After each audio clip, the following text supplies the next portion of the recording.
I heard you wanna chat with your girl, chat with your girl, chat with your girl, chat.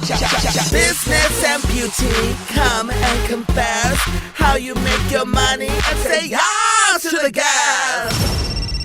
Oh my gosh, you guys, we have a shark in the house. We have the boss ass businesswoman, investor, speaker, best-selling author, TV personality, and I feel like it's going to be my new friend, Barbara Corcoran. Hello. Hello, and I'm already a new friend. I love your face. Aw, thank you so much. I'm so honored to have you. You are just such a boss. You're inspirational. You empower not just millions of women, but men like me that really want to go after something big. And just hearing about your story and listening about your journey from your interviews and different podcasts, it's just really amazing to see how from then up until now in the 2020s, you're still sharing gems and providing information to those that need it, especially now more than ever in terms of business. I'm going to plan to do this until the day I drop dead.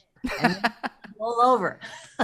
We love it. We love a good death drop in the gay community. So just keep on giving and we'll keep on living for you. So can you tell our viewers a little bit about your journey from point A to B and then maybe until now, just in a synopsis from your words? Yeah. Absolutely, my life in like 1 minute or less. No problem. Yeah. I had a very lucky start. I had a mother and father who loved me to death. And they raised myself and my 9 siblings in a 2-bedroom house in New Jersey. And they were a walking, talking example of making the best with everything they had. And what they had that they treasured most were their children. So we all worked growing up to help out. One of my jobs, my 22nd job, I was a waitress at a diner in Fort Lee, New Jersey. And a guy walked in and one look at him and I knew I'd be losing my virginity within the month. He was 23. He was drop dead gorgeous, jet black hair, navy blue shades on, a real collared shirt. I'd never seen a guy in a suit, dark skin. I was, oh my God. Well, of course he became my boyfriend. He paid for a week at the Barbizon Hotel for Women in New York City for me to see what the big city was like. I had never been there, even though I only lived a mile across the bridge to New Jersey. I'd never been. And I got there and fell in love with this city that we all love so much, New York. And I got a job as a receptionist. Then he loaned me $1,000 to start a business. And he said, with your personality, you'd be great in real estate sales. How about I give you $1,000 and I'll take 51% of the business and you be the managing partner with 49%. I couldn't believe my good luck. Where the heck was I going to get $1,000 from ever in my life? And so I started a business. We worked a little rental company. We had 14 agents after 7 years. And then one day he came home and told me he was going to marry my secretary. I just couldn't believe my ears. I thought he was making that crap up, He told me to take my time moving out. I was raising his 3 kids with him in an apartment. And he said, take my time moving out. I took about a minute, grabbed my toothbrush. I was the hell out of there. I took about a year to get my feet back under me. They were married. It was a heartbreaker for me, seeing them laugh in my old office, giggle and be in love. And I had nobody. Oh, poor me. Oh, poor me. And then about a year later, I finally got the courage to end the business. I did. And on the way out the door, he gave me the gift of a lifetime. He said, you'll never succeed without me. And I think that was the first moment in my life that I grew a backbone that was made of steel. I thought I would rather die than let him and his new wife see me not succeed. And that's what pushed me through the next 20 years. And I eventually sold that business for $22 million and then went on to my new life as a shark on ABC Shark Tank. That's as quick as I could tell it. I love it. I love it. There's so many gems. I'm sure so many people over the pandemic have been inspired to launch a business, myself being one of them and being very lucky with partners to believe in someone unconventionally beautiful in this beauty industry to continue to thrive in this beauty industry in a pandemic. I had to really learn because what I thought I knew wasn't what I thought I knew. And from you getting that $1,000 and starting a business and him drawing the stars and the plans in front of your eyes. What did you feel it took to, or tools did it take for you to really learn about managing a company, hiring, legal?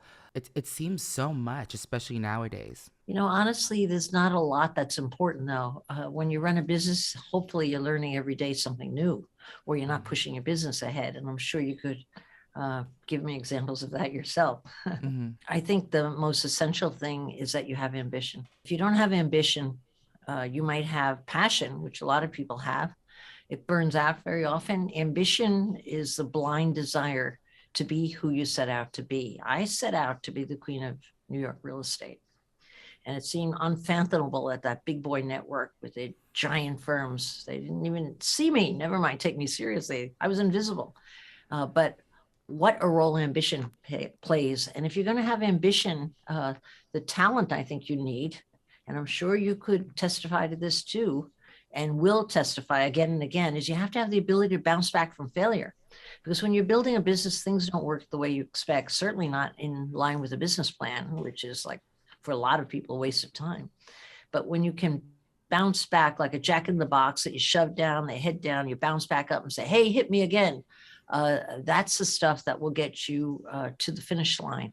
And I believe that's really all you need to build a business. The rest is detail that you figure out along the way. But if you don't have the ambition and you don't have the wherewithal or the backbone to bounce back under duress, I don't believe all the knowledge in the world can build a good business. I think those are the two important things. I love that. It's so funny. I've been talking to different friends, some that are drag queens and some that are all-star entrepreneur as drag queens with their own businesses as entertainers. And one of them had mentioned delusion is part of the process. And I think looking back, delusions is kind of essential because, there's the other D word, dream. But dreaming is kind of delusional. And when I look at one of the biggest brands in the world, Disney, for example, we believe in a mouse, we believe in a castle, we believe in villains and princesses and dwarves. And, it's just crazy to think of what a massive business the Disney franchise is, on top of like the delusion in which we choose to buy into something like Disney, the other big D. So would you say starting out you had a dream, and because we have to somewhat push and have that ambition to cut through the delusion, because more than ever, I believe now there's so much noise, we get distracted. But at the end of the day, delusions I think are healthy. And I feel like thinking the impossible is okay, because I feel like society has allowed us to fit in this box. But for you and with men in this real estate in New York City, you had to be somewhat a dreamer and some inch of delusion at that Patrick, time. the way you put it, I never heard before. And it's really true. I mean, I remember, or I couldn't even say not remember. I think if on day one, I knew what I was going to be in for, I would have never gotten started, even if I had an inclination. But what I had was no fear whatsoever, because I had nothing to lose, nowhere to go but up. And I had no information to be afraid of. And so I was dumb and happy and stupid enough to jump off a cliff and not wonder if you get killed when you hit the bottom. So delusion, I think you start out with a lot of delusion, lose it as you build a business, but you replace it with something that's a kissing cousin to delusion, which is called imagination. And if you have that ability to be delusional with yourself, you also have the ability to keep making new dreams for yourself along the way. And they might not feel like they're delusional, but they are until they're real, But if you could see it, if you could see it, you could get it. I hate all that stuff because it sounds so cliche. But I don't know anyone who has built something substantial without, using your word, being delusional. I'm going to steal that and say I thought of it, and I'm never going to mention you ever again. Perfect. Now that's delusional. I love it. With me, when I started my brand One Size, there was just so many aspects of the beauty industry that I didn't know, especially having launched during the pandemic and COVID. As an influencer with ecom as our start, with Sephora to be our distributor, my way to organize every single facet of every part of the business was through different notebooks. I had like ordered 10 of the same notebook. I labeled them and I said, this is my sales notebook, this is my marketing notebook, this is my creative, this is my digital.com ecom strategy notebook. And I think it was the first time at 30 years old I was like, okay, I think this is somewhat organized, because for me as an influencer, I'm like, I'll post on Instagram, I'll post on YouTube, it'll fit in a caption. What are some of your ways with a bunch of your businesses and endeavors? In which do you organize your life and ideas? Well, remember, in the businesses I'm involved in today, I'm buying a minority share in the business. So I'm not running it like I built my own business. A big difference when you're Right. on the side counseling versus being the main dog. My own business, I did something similar to you in that I color coded my real estate, which sounds bizarre, but it made us the most organized office in the world. And what you're really addressing is the ability to organize. If you have the ability to organize well, whatever systems you develop for yourself, you can build an empire, because you can't do it without organization. Now, with my entrepreneurs, all of my successful businesses are very organized. And if it's a partnership, maybe one person isn't, but the other person is, and they complement one another. But organization is key. I could picture your notebooks as you describe them. You know why? Because they're so simple.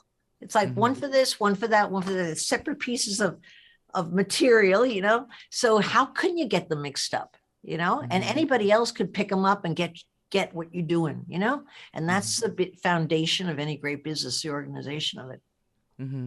I want to ask you too, in terms like trust is such a big word, and I think up until now I've developed. I think looking at when I was younger, in terms of trusting a coworker or employee or hiring as a manager and boss, I had it two ways. Either when you trust someone, you earn your 100, kind of like in school. You start at 0 and you got to prove to me who you are, earn your points. You still got room to grow. Or do we have the best intentions and working in good faith with the person? You have 100 and you maintain that because you've given me your all, and it's up for you to lose points. So don't fuck up. So what is your take on trusting between starting someone at 0 and starting someone at 100, whether to maintain their performance? I think you get the best out of people when you expect the best from the get-go. So my attitude in hiring people, and that was my gift, I was surrounded by people who loved me because I love them even more, So in hiring anyone for any position all along the way, and, in the end, I had like 1,000 salespeople, 250, people who worked, employees. But I have to say to you, when you start off with a person and tell them they're amazing, even when you're not sure if they are, okay, you're amazing. I'm expecting the sky's the limit. Let's see what you could do. You're amazing. You're amazing. They will surprise themselves, and they'll usually even exceed what you want. Now, if along the way, let's say someone's not loyal, or they're lazy, or you've totally misjudged the individual, then you deal with it differently. You don't keep them around. And I am a firm believer, especially in attitude, if you surround yourself with positive, good-hearted people, you have a great organization. If you let in one clunker who's a negative person, a complainer, he'll suck your personal energy down and he'll drag your team down. I think the weight of a negative person is about 10 times more than the weight of a positive person. And so I think rather than having people even losing points, maybe privately in your head, people are losing points and not what I thought they were going to be. But I think you got to keep that private. I think the messaging to any person is you're amazing. And believe it, if you've chosen them. I mean, you have to not just let anybody in your house, right? I only let in two qualifiers, well, maybe 3. Happy people, high energy people, and big-hearted people. And if you have those 3 traits in any individual, think of your friends, your employees, your parents, your family, those 3 traits are winners. You get great people, and that kind of foundation, you could believe the best because they are the best. What else are you going to hope for? I don't even think intelligence is so important, honest to God, as long as the attitude is right, you know?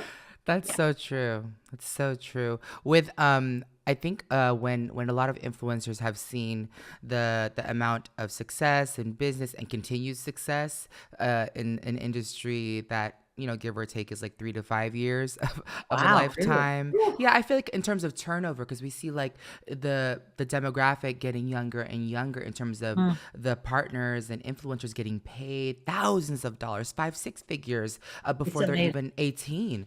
And Mm, so I started when I was 23, but to see this 9 years later, almost 10 coming up, I've been getting a lot of influencers really ask what it takes to build a brand and get partners and managers and legal advice, and a lot of that has to do with trust. And I feel like a lot of people have seen drama or seen tabloids and what the idea of fame and fortune can do to someone with a following.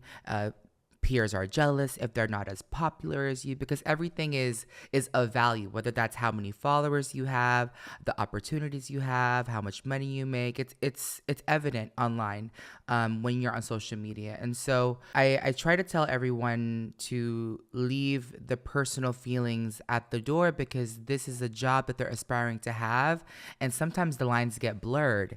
And so I mm. loved what you said about trust and expecting the best, because I feel like a lot of people are either traumatized or scared to go into something new, taking their old feelings. Now, when you had your separation and you're seeing this trauma play out in front of you, um, what helped you get through that with your what built your steel backbone? I think what built my backbone was a little bit of an Irish temper and arrogance, honest to God. Like just a determination that I'm not going to go down, baby. I'm just not going to go Mm, down. But to your point that you led up to that with on letting people keep their feelings at the door, and we're here to do business, I think there's great power in a shared goal in any organization, any group of people socially, on social media, friendships, and certainly business. I think in business, particularly, you need to state what your goal is. I don't mean a mantra on the wall. I don't believe in all that stuff, but like we are here together, and this is what we're going to accomplish. There's no room for me and you, because that's not what a team is. But I think when you get people to buy into your vision, how you see the future once you climb that mountain, how beautiful it is, and what it stands for, when you get people daily buying into that, how far you could go, what you have is a powerful team. It's like you might have 5 people, they're worth 15. You have 15, they're worth 45. You know, but what you probably take for granted, Patrick, which I'm going to make a guess at this, is your mm-hmm, charisma.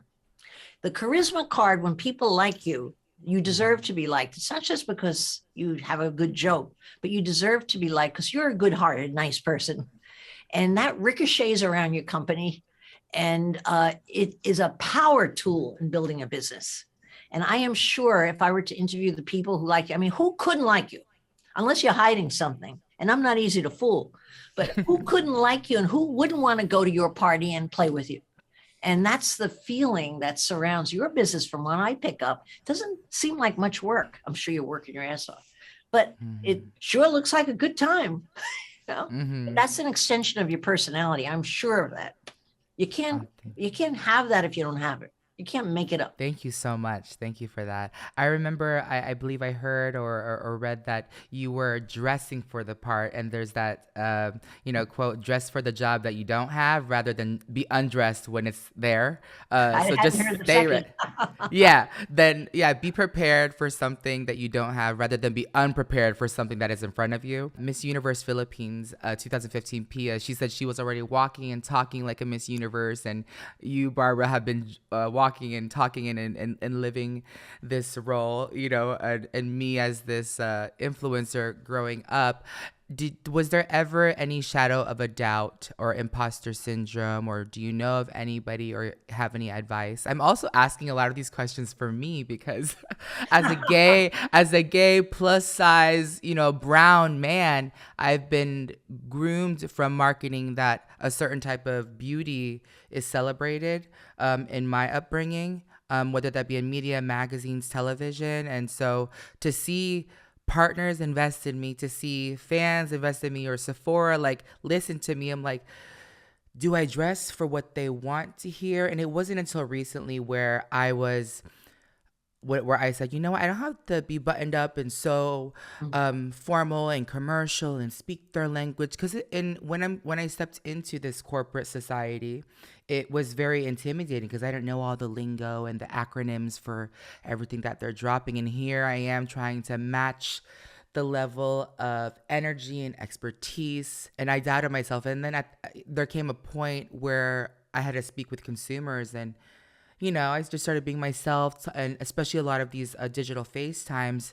I said, you know what? I think they're responding like a friend, and a lot of them were saying it's kind of like FaceTime with you. And I was like, okay, well, I mean, we're doing great, and people really want to chat with me and be with me. So I don't think I have to be as buttoned up as I thought based on everything. But I have this battle every so often with imposter syndrome and doubt. Well, Patrick, I think you don't have it anymore. I think you're at the cusp. As of today, you're leaving it behind. I'm not buying it. Okay. And I'll tell you why. Because in talking about your journey, you alluded to being yourself, and they were like a different cut of people, the business community. Mm-hmm. You have to remember what people buy into is authenticity. I don't care. It could be authentic banking, authentic stock brokerage, authentic fashion, but people buy into authenticity. Nobody's stupid. People know what's authentic and what's not. They might buy in the short term, but one of the many reasons I'm sure that you do well in that business community is because people recognize you for the authentic difference that you offer on many levels, and they bought into you. I think it was always useful for me because I used to get intimidated by the big developers in town, the old boy network. I used to feel smaller in a room that people had MBAs and they went to Harvard and all this, because those are labels that I always thought, well, wow. But it took me probably 20 years in business to realize that I could hire any of those people, but they can never hire me because I was the creative force. And I think it's interesting to look around a big conference room, because I now do it just to make sure I'm not getting imposter syndrome, which I've left behind. But I look around the room and I think, I could really hire any of these people, but they can't hire me. They're not going to, how would they get me? What I have to offer. And I think that's a great thing to remind yourself as you're becoming more and more successful, not to be arrogant, but just so to leave the baloney behind, because that's all baloney stuff that people buy into. That's not working for you. What's working for you is your authenticity, your difference. That's what it is. Yeah. Thank you. It's so crazy because for me, when it comes to having a reflection standpoint, it's happens, I think, like once, maybe twice a year for me, where I get to look back or reflect on the last 12 months and say, okay, this is how far I've came. This is going to be my new theme. Early on in when I started, my quote was, life opens up when you do, when I first started. So being vulnerable to people that I didn't really know, the vulnerability was one. Being credible was another, by working with bigger brands to show my position of authority in my space that isn't really built for me. And those are different themes that I built once a year. Now for you, and also too, my career has been so fast that a friend said, do you know what you've done? And I said, girl, I'm already working I'm literally working in 2023 as we speak, if not 2024, the beginning of 2024. And for me, it's like, when do I have the time to stop and kind of smell the garden that's thriving and it's blooming? So for you, how often do you have these certain checkpoints to reflect? Is it like once a week? Is it at the end of your night or day? Everyone's different. So I want to know, when do you get to check yourself before you wreck yourself? I think I suffer from the same problem you have. So busy working and reaching for the next goal that you don't take time to reflect. And I used to think maybe that was shallow hearted or minded, but I've come around to thinking differently about it. I think for me, all the joy is in the getting there. I mean, I don't let Yes. anything I'm doing that juice. I chew that juice, and I love it as I'm doing it. Right. So that's a worthy thing to do with your life, you know. But a lot of people say, when are you going to slow down? When are you going to just take some time for yourself and read a few books? I'm like, I would rather be at work and see what's around the Same. corner and what could be created for tomorrow, you know? So we're some of the lucky people, and there are a lot of people like that that get to do for a living something creative that speaks to your soul, that's an extension of yourself. And that work doesn't really, I mean, it's not that it's not work. I mean, you put in the hours, you have all your guns ablazing, but it's really out of joy of loving it, you know? And so why do you have to stop, take yourself out and reflect on how thankful you are? By the way, when you were saying, I put these values that are in, you didn't use the word goal, but I realized they were your goals in different arenas. You know what I was thinking as you were saying? I was saying he thinks like a businessman. I mean, they might be a creative process, but the fact of the matter is you making them as goals, specific goals that you've given some thought that you're now working toward. That's called a businessman. By the way, Thank you. just a little aside, you know, that's what they teach at Harvard. Right, right. But they stick numbers on it, but I bet you don't even count your money that you could be making in advance. It probably is a surprise to you when it comes in because you're so busy doing the stuff that makes it, you know? And Right. that's not what they teach at Harvard. They say be in charge of your numbers, but that's why they turn out a lot of accountants. It's not so exciting. Hmm. True, true. I believe a lot of our listeners in aspiring to start a business, they see influencers with like Instagram husbands or like influencer husbands or influencer, partners and also family members. My brother happens to be, a part of my business to an extent. In your experience of seeing multiple businesses, there's to work with family and friends or to not work with family and friends. What is your take?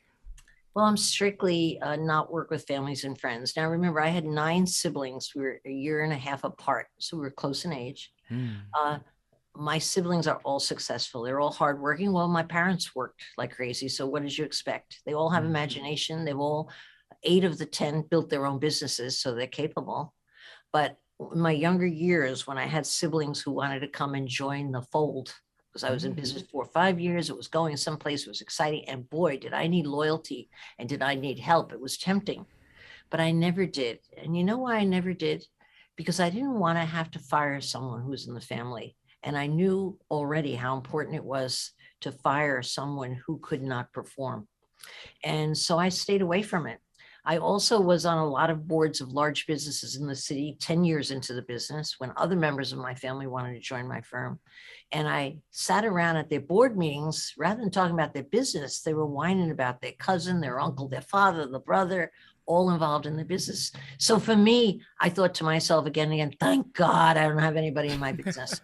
I'm not saying that that's for everybody, but for me, I don't like to mix categories. I'm strictly business or family. Hmm. And I like to hold on to each side and not have any confusion. Love that. Love that. It's so Don't funny tell your when brother. Don't tell your brother. no, no, no offense taken. When I look at the celebrity culture and the amount of privacy they want on screen and off screen, it's very evident. It's the same in terms of the way they work in their level of success with family and a lot of the traits that you had mentioned that you've built, from your parents as an example and your siblings and their success. There has to be a sort of level of empathy when it comes to your own business that are non-family, because when I came up in retail, it was very strict and it was very cut and dry. And being gay in that environment, I didn't know if people really understood who I was and why I was there. And Mm. I felt like bringing that once I started getting popular and customers started resonating with me. Managers and higher ups were questioning, who is this guy? Why do they resonate with him? should we appreciate him more? And looking back, I think that could have been more a part of their philosophy and being understanding or empathetic and really understanding someone's persona too. But at the same time, at that level, they're all about the numbers, the sales, and do they have time for community and that sort of DNA in their business? Would you say like being empathetic toward an understanding of someone's persona is important in a business like you would a family member? I feel much more strongly than empathy on that one. Mm. The reason my business was so successful is because the whole business was like a giant crayon box. I had one of everybody, then two of everybody, then five of everybody, right? Every person was vastly different in background, language, how they were raised, and what their value systems were. My company was strong, and I attribute half its growth to exactly that difference. So take you back to when you were on the floor of Bloomingdale's, wherever you worked, right? And I think I read where you worked, but now I forget. Okay. Mhm. Yes. Yeah, Mac. Oh yeah, Mac. Okay. That even feels so modern to me, Right. Yeah. But that was short-sightedness on the company's part, on the manager's part, on the whole philosophy of the business. How much more would they have gotten if they had aggressively pursued different people? I am telling you, I see big businesses today, much bigger than I ever built, be wildly successful because of their value of the employee. And my philosophy always building my business was I work for the employee. Simple as that. They don't work for me. That's my philosophy today. What could I do to make the employee happy? All right. And when you can work as a team with that vantage point, the employees carry you up, lifting you up on their shoulders. It's an automatic thing. So most companies don't put enough value, not just on empathy, on differences, on accolades, on appreciation, on promotions, on boardrooms. It starts at the bottom, goes to the top, or I should say starts at the top, very often goes to the bottom. But it's such short-sightedness, and they have no idea what they lose. Fortunately, to be merciful, they have no idea what they lose. I love that. With being a founder of of a beauty brand, and being, online and people having recognized me, it's kind of different, I would imagine, than someone interviewing for someone that isn't online. And so I try to get to know them and see what's different about them and understand their crayon box and explain my crayon box so we both can paint a bigger picture, more dimensional than just sharing the same colors. And then that's important to me within my business and also across the teams. And I just reminded my executive yesterday, I was like, let's take my crayons and your crayons. You don't even know my crayon. I have more colors here. I have more resources than you think. And so they were like, okay, just give me a list of all your crayons and let's think of how we can really draw a bigger plan, a more colorful plan than we've ever imagined. When it comes to interviews, what are some of your favorite interview questions? A question that I haven't heard before. I'm old enough to have heard everything. So when I hear one that's different, I go, whoa, there's a new one. But I haven't heard a different one for a long time. I'm going to count on you to come up with a totally different one that I've never heard before. What do you say? What do you have? Well, in my brand, I always ask, because in my brand, I love expression and transformation. And I say we do music and movement through makeup. And all our campaigns have original music, there's dancers, and we express ourselves through beauty. So I asked them, like, what are your favorite songs, or what's your favorite artist or music? Have you ever heard of that one? No one's ever asked me. And I know who my favorite artist is. Of course, it's Willie Nelson. And I don't know why Willie Nelson, like not everybody's favorite, but when he sings, I'm truly convinced he is just singing to me. Like nobody else gets to hear him. Like I really feel like he's singing to me. I just relate to that voice, that person, and I don't care if he's never paid taxes. I just love that guy. I love it. What's your nighttime beauty ritual, or what are some ways that you kind of decompress? Last night I even posted on my story, I couldn't stop thinking about business and the plans. I had like 10 meetings yesterday, 10 million things. And I was like, I don't know how to switch off. And it took me about a few hours to like, because I knew that I needed to shut off like my brain, or else I wouldn't have breathing room to think of solutions or ideas, because the question was so engraved in my brain, emotionally, physically, mentally. So what are some of your ways to step away? Some were suggesting like wine or go to the beach, look at the sky, and I was like, it's nighttime. I can't see shit outside right now. Like, where am I gonna go? It's so late. I'm going to disappoint you with my answer because I suffer from what you suffer from, but I've gotten more gentle about looking at it. The more involved you are in your business, great entrepreneurs never stop thinking about their business. It's part of the trip, I have to say. And because I think the reason for that is you're totally in charge of what you're going to do. You're leading the band and you're the inspirer, and you could dream as large and as big as you ever want because you're in charge. That's the great beauty of being an entrepreneur. You're in charge of everything, your thought, your actions, your goals. So I lay in bed at night and think about what's around the corner. And I have like 700 corners I'm looking around. And my mind is so active, like, got to do this, got to do this, got to do this. I've tried everything. I've gotten up, had a pad by my bed. I've done meditating. I've watched dirty movies. I've even thought about maybe after a 40-year marriage going down and knocking on Bill's door. Hey, Bill, I don't.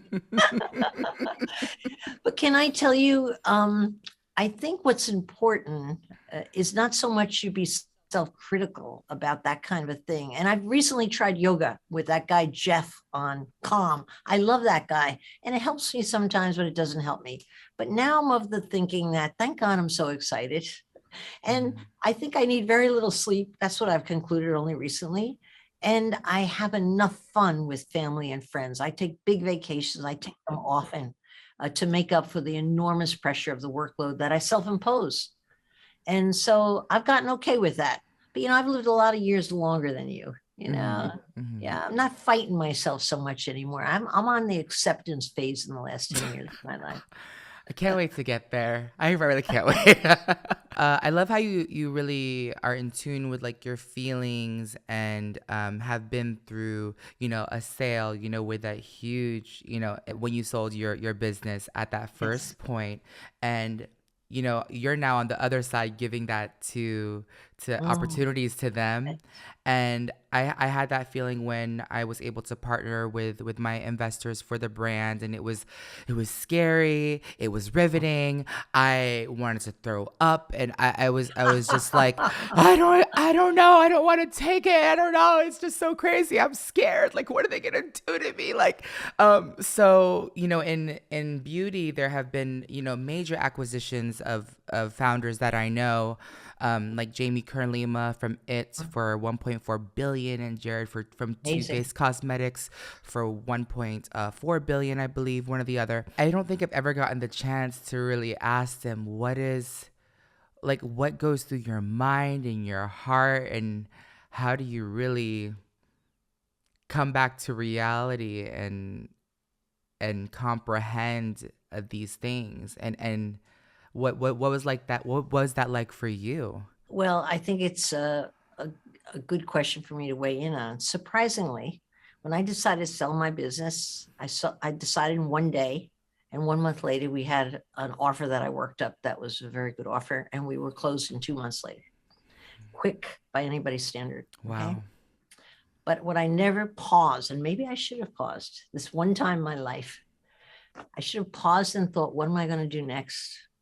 I didn't think about it until the business closed and I had my money. And then I regretted the sale immediately.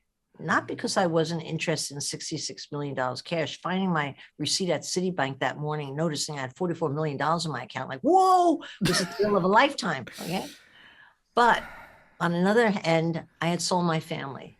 I had sold the people that had built my business. I hired them. I trained them. I loved them. I lived with them for 20 years. Most of them, because the company built bigger and bigger as we went.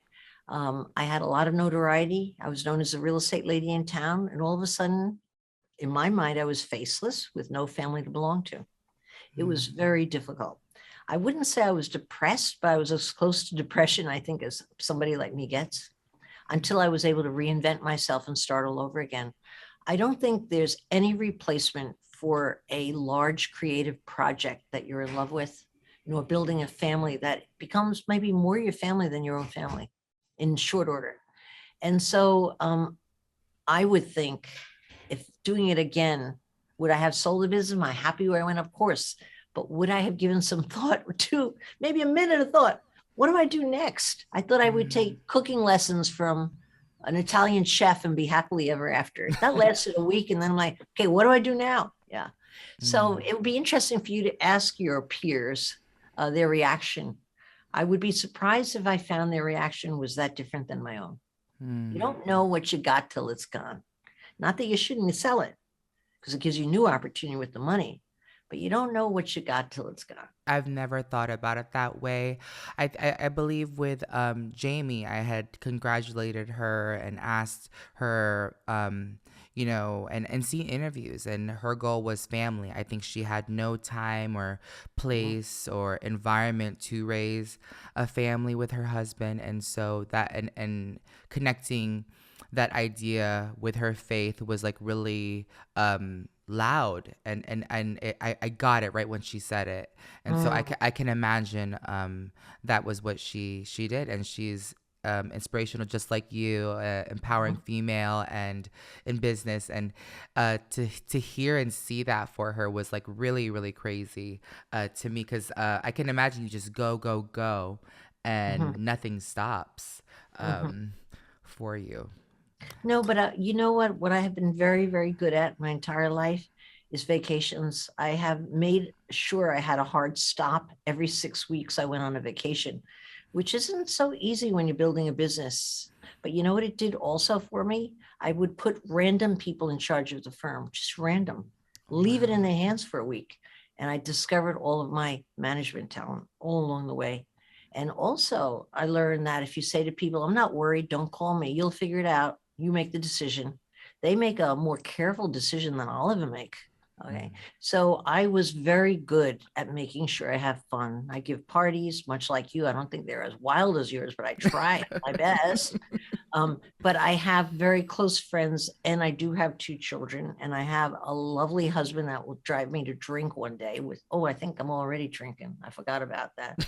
But all of the above. So I've included that in my life. I wasn't foolish enough to think that that wasn't important. I wasn't going to wait on that until I was old and gray to start having a good time. No, I had good times all along the way, but I separated like an iron wall, family and business, separated fun and business. And, so I'm not unhappy about those decisions along the way. I thank God for all those memories all along the way. And then I'm able to create new ones, fun new ones, Mm-hmm.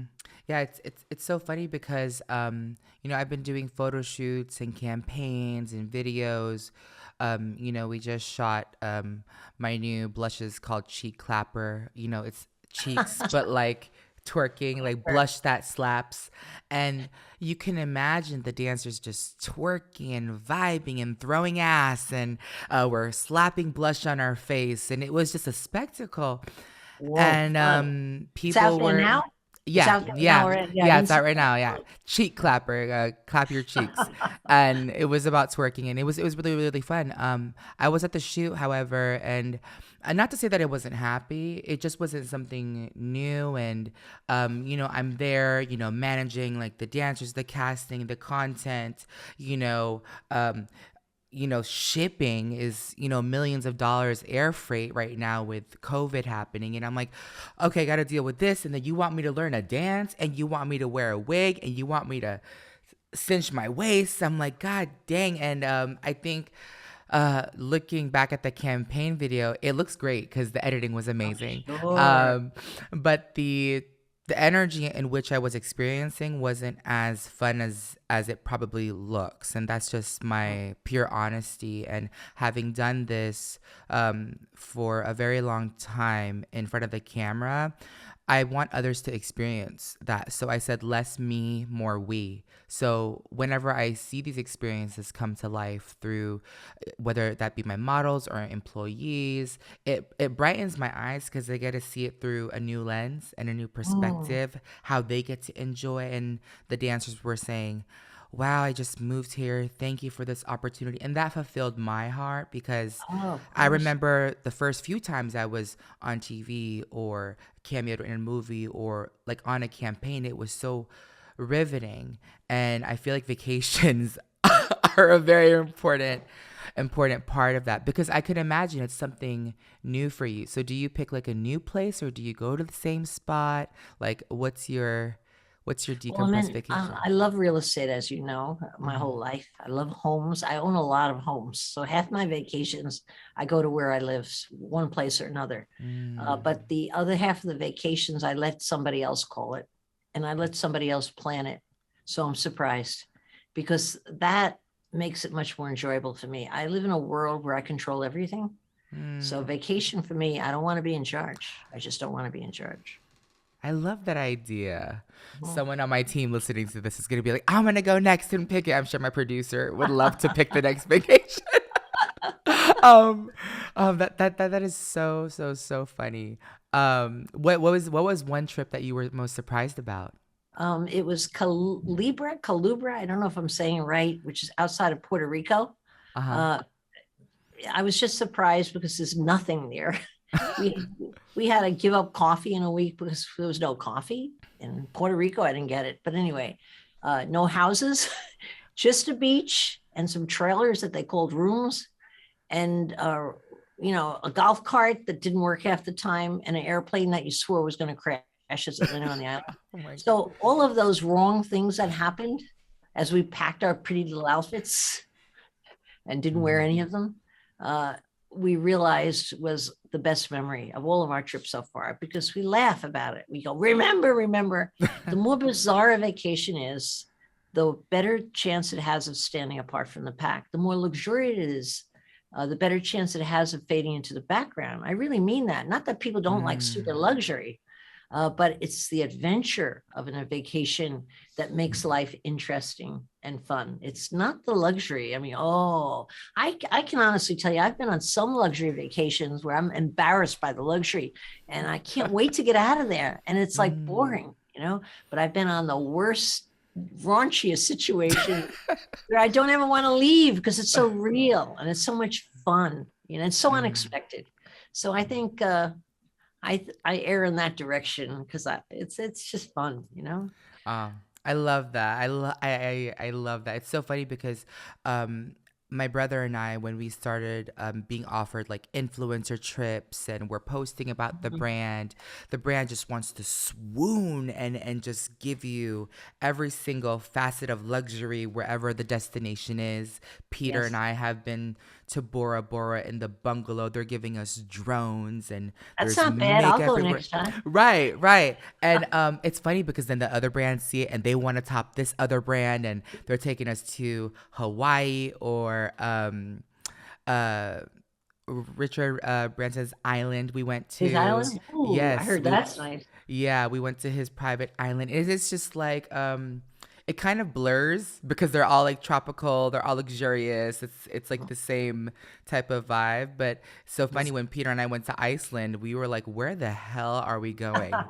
There's one little house up there, and I was just so worried about how do they get Uber Eats within a 50-mile radius or I'm sure someone fed you. Right, right. No, it was just so funny. We drove 4 hours out. We stayed in a glass house. It was Wow. literally off the grid. I was scared for my life because I was like, "Who's gonna find me? Where are we gonna go?" And but it was so fun. I got to see the Northern Lights, and it was so different. It was very cold. It stood out more than that, so I could really um, see and understand the difference between luxury. And I love making memories too. Yeah, you're gonna have to go more downstream than that to Oh, really I get. know, I know. I'm excited. No, I'm totally down to do that. I'm gonna listen back and try to find where you went in the trailer with the golf Oh, I'll carts be and happy to send it to you, but you're too important to go there. Somehow, if you arrived in those planes, there'd be 500 people on the runway. all dressed up, greeting you. So I'm not so sure you would go under the cover on that one. I mean, I've seen everything. It's so funny. We went on I celebrated my team when I did my first MAC Cosmetics collection in 2018, and I took my family to the Philippines, and we went to El Nido, the island, and I took my publicist, my manager, and my family, and it was just so fun to wrap up the first ever influencer collection with MAC. And right as we were leaving El Nido on the tiny plane, the sun set too fast. And they were like, you have to stay local. And we were like, oh, and my manager and publicist, we were stranded in the local parts. We had to stay in a hostel, share rooms. We were in like little tut-tut cars with massive luggages. And we were just so shook. And we looked back and it was not an inch of luxury there. It was so hilarious. So when I look back But I at bet when everything, you all sit around and have a glass of wine 5 Yes. years from that episode, you go, remember when? yes, That's one of the ones that will come up because that's the most fun time, the unexpected. that's so fun. Do you have any hobbies? Did you ever get your Italian cooking lessons, or do you play an instrument? Like, what are you picking up nowadays? Honestly, I tried picking up the harmonica during COVID. It was going well for about 4 weeks, and then I don't know, something got off track. I never did it. I think I was working too hard. We started getting a lot of work in during COVID, and then the only things I do well is make the same two pasta dishes I've always made well, but they're exceptional. And I never took another cooking lesson. No, I'm embarrassed, but I am an avid skier and swimmer, and that's my sports. I love that very much. Yeah. I love that. I love that. Well, to me, Barbara, you're always doing the most in every aspect. We have a segment called Doing the Most. They're rapid fire questions. 4 questions. Would you like to play? Sure, why not? How could I say no to that face? Okay. Doing the most, bitch. Who do you think is doing the absolute most? I would say Gandhi and Mother Teresa. Oh, I love that. How could anybody compete with what they've done? He saved a nation, or redefined a nation, I would say, and saved it. And she taught the world what individual charity was all about. Yes. I mean, I think of role models that how could anyone not look up to those people? I mean, they leave all the important people behind, honestly, all the politicians, the famous people. They were famous, but famous for the right reasons, I think. Love that. Love that. What means the most to you? Not my sex life, that's for sure. Maybe a long time ago, maybe, I'm not even sure then. The most thing, I have 2 children. I'm a mother like everybody else. What means the most is that you're loved by your children. That's it. That's more Love important. that. World. I mean, it's a boring answer, but ask any mother and it's the real answer. Love that. When were you the most messy? Messy? Yeah, messy. It can be in any aspect. Yeah. I was the most messy sharing my bedroom with my 5 sisters. And they chronically complained and told me I was a slob because neatness counted when you had bed to bed to bed to bed. I used that card and I told them I just couldn't function in a neat world, which wasn't true. But I had them do all my sweeping for me. They made my bed for me. I just pretended I was so bad that they did all my work. And I thought to myself, I might be a good leader because they rolled into place immediately. I love stayed that. there. I love that. So funny. I studied classical piano growing up, and so after dinner, while I would eat a little bit faster, and I was a big kid. It was so funny. I would jump to the piano just to play or practice because I had a lesson the next day, and my 2 younger brothers would end up washing all the dishes, and I said, "Oh, I can't wet my hands. My teacher said it would give me arthritis, so I because they're so warmed up, I can't get my hands wet or cold. So Peter, Paul, you have to wash." So one was at the sink, one was at the dishwasher, loading the dishwasher or putting the dishes away, and I just played, and my parents would just listen as they were clanging in the kitchen. It was just such a funny. Please tell me they were younger than you. Were they younger? Of course. All right, come on, you're a bully. Why don't you just call it a bully, not clever? You're just a bully. I was a maestro. I was a musician. I was a thriving music student. This is our most fun question. What is the most expensive thing you have? That I own? Yes. Oh, a boring answer. My apartment in New York. It's a penthouse on Central Park. I paid twice as much for it and bid against myself 3 times over to get it. Worst deal I ever negotiated, and yet my most beautiful home by far. Yeah, I really live above the maddening crowds with the birds on my terrace every morning. I can't believe I'm there. I have to pinch myself. And when I was a messenger, probably 19 years before I bought it, I was messaging at night to support my business. I visited that apartment. I said to the lady, if you ever sell this, give me a call. That's not a made up story. I was delivering a contract that she had to sign for something. And she said, I'll die in here. That's all. And she called me like 18 years later and said, I'm selling my apartment. No I feel way. like my little Cinderella story that I got the apartment that I even maybe tongue in cheek said, call me if you ever sell, Oh my God. What a And that she did.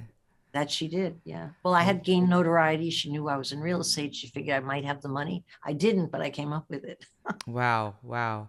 I've seen it. It's beautiful. It's beautiful. Well, Nest. yeah, amazing. The view, and it's gorgeous. And congratulations on all your success. And our acronym, YAS, stands for You Are Successful. So say yes thank to the you. guests. Yes. Well, thank you so much, Barbara, for coming on. You are an inspiration. I felt like I've learned so much about me and my future endeavors. And I hope everyone has been able to take a little bit of inspiration today to apply to their own lives from you. Where can everyone find you on social media, and what other projects? You do have a podcast as well. Yes, we do. It's called Business Unusual. You can find it anywhere you listen to podcasts. You can find me at Barbara, of course. My Awesome. TikTok's my best account. It's the I one love it. I love it. You're on my For You I love it page. the most. Yeah. I love it. I Good, love good. it. Well, thank you so much. Hope to see you soon, chat soon, and best of luck, and enjoy your next raunchy vacation. Yeah. Hope your dreams come true. I'm sure they will. Thank you. Thank you so much. Welcome. I hope you enjoyed this episode of Say Yes to the Guest. Make sure you subscribe to this podcast and follow at Say Yes to the Guest on all social platforms.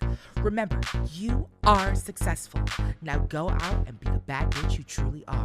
Can't wait to chat with you next time. Bye.